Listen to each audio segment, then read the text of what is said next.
Hey, sweepstakes winners and fidget spinners!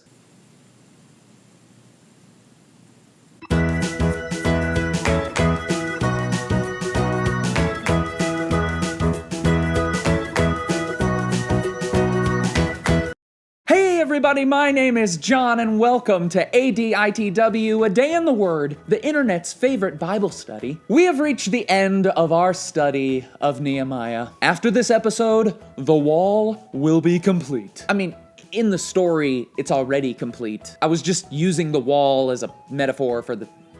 You get it. Now, you would think at this point, chapter 13, the final moments of the book, that the people of Jerusalem would finally have their act together. Wishful thinking, my friend. To the very end of this book, we see God's people continue to screw up. And in this chapter, we see Nehemiah sort of frantically running around, trying to patrol all these different people who are profaning the temple, or profaning the Sabbath, or who are marrying foreigners. And this should stand as a strong reminder to us that just because we make a decision to follow Jesus doesn't mean that everything in our life is going to change automatically. At this point, we've seen God's people rededicate themselves to Him through covenants and festivals. They have returned to Jerusalem. They are living with God. But still, we see them struggle from time to time to live full on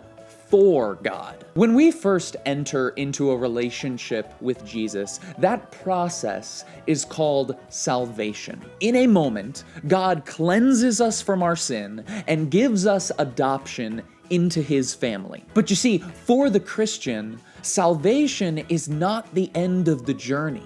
It's really just the beginning. After salvation, we begin a process called sanctification. Oh, thanks. Could you make them sound any more similar? Sanctification is a journey on which God will refine our behavior and our character, the way we treat and interact with others. Salvation saves us from our sin, but sanctification teaches us how to turn from that sin. As a Christian, it is so important to reject this idea that we can somehow rest on our laurels once we've been saved. No, we cannot earn more salvation, but God still wants to grow us. He still wants to transform us to look more and more like Him. Perhaps you have recently come to faith in Jesus. Or perhaps through this study, you have rededicated a part of your life to Him, as we've seen the people of Jerusalem do. And whether that's true for you or not, what I want to leave you with at the end of this book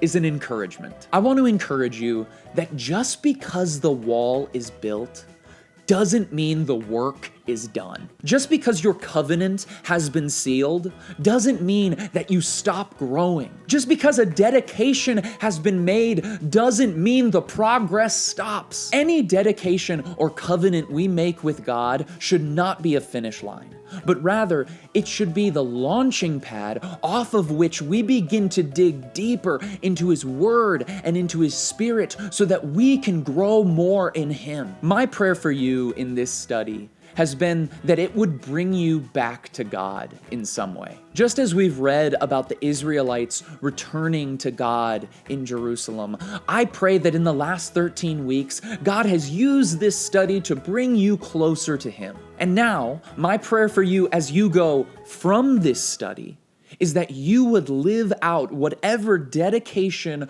or covenant you have made with Him here. I believe that God has so much He wants to do in and through your life. And so I pray that as you make good on your covenant, that you would see God's goodness as He uses your dedication to grow you more and more into His likeness. Thank you all for watching this episode of ADITW. That is all she wrote for Nehemiah, which means we are moving on to a brand new book here in a couple weeks. So please comment down below and let me know, people, what book do you want to study next? I'm so excited. I'm praying about it. Last but not least, remember next week is a Q&A episode. So if you didn't get a chance last week to ask your questions, you can also comment down below Let me know what Bible questions you want me to answer next week. I'm very excited to answer them for you. That is all I have. I will see you next time on A Day in the Word. I love you all. Keep being awesome.